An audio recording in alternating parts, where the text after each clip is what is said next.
Are you interested in designing for pro-social behavior, but don't know where to start?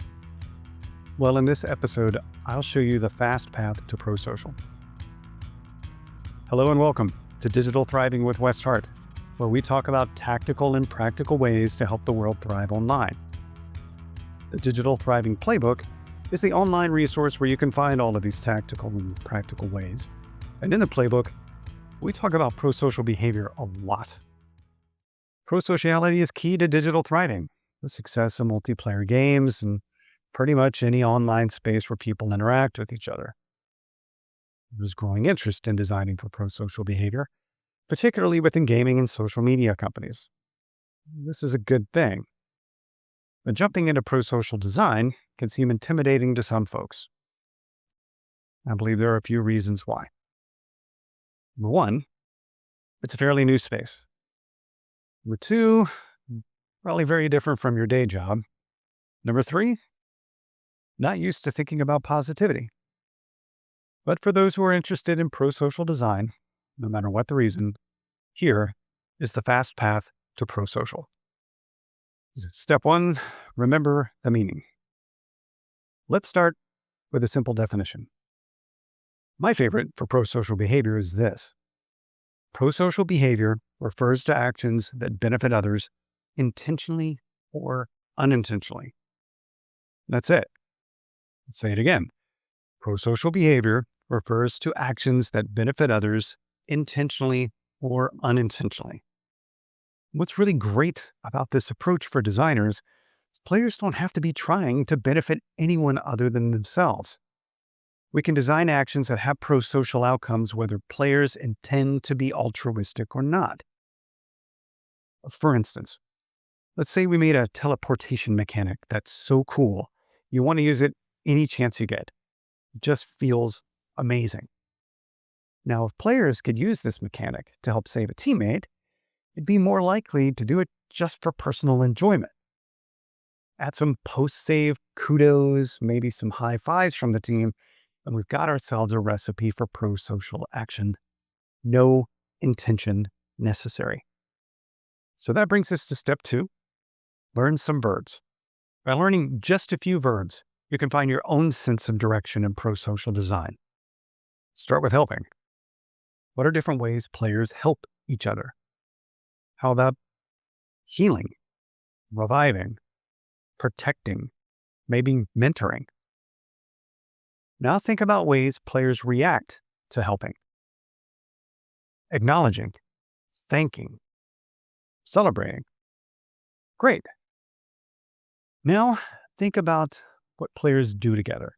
Activities that might require some back and forth. How about trading, collaborating, cooperating, passing, throwing? Now there's a combination. See, once you've learned a few prosocial verbs, others will become more obvious to you.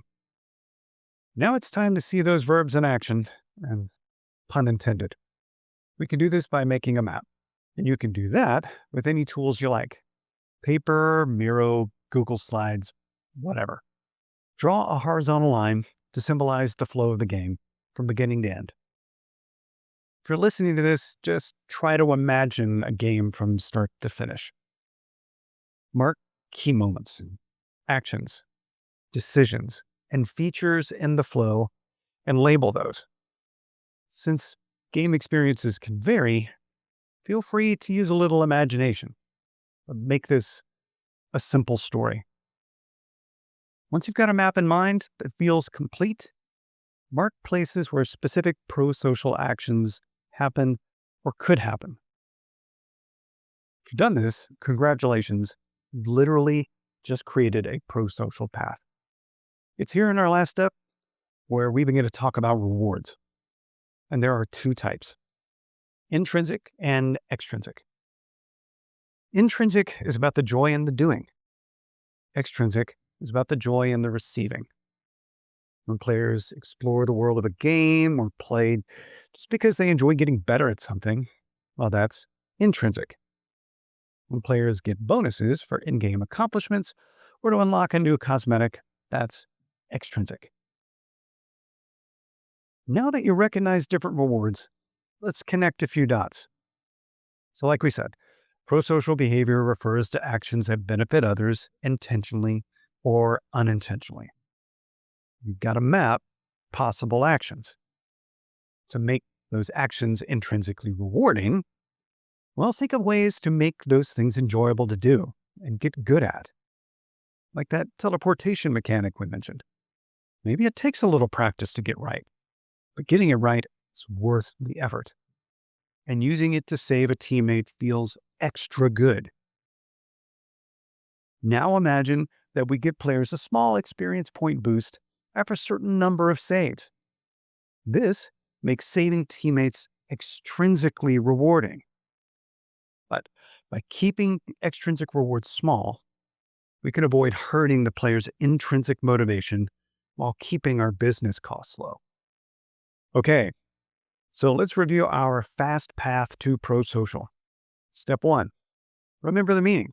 Prosocial behavior refers to actions that benefit others intentionally or unintentionally. We can design for both. Step 2, learn some verbs. Start with helping, then reacting and pairing. Prosocial actions will become more obvious from there. Step 3, make a map. Simply draw a storyline, even if it's in your head. Mark key moments, then prosocial hotspots. Step 4, recognize the rewards. Intrinsic is joy in the doing. Extrinsic in the receiving. We can and should design for both. Which of these were most surprising or most helpful? Where are you still struggling? Please let us know. We'd love to hear your thoughts. And no matter what, thank you, and I hope you're thriving out there.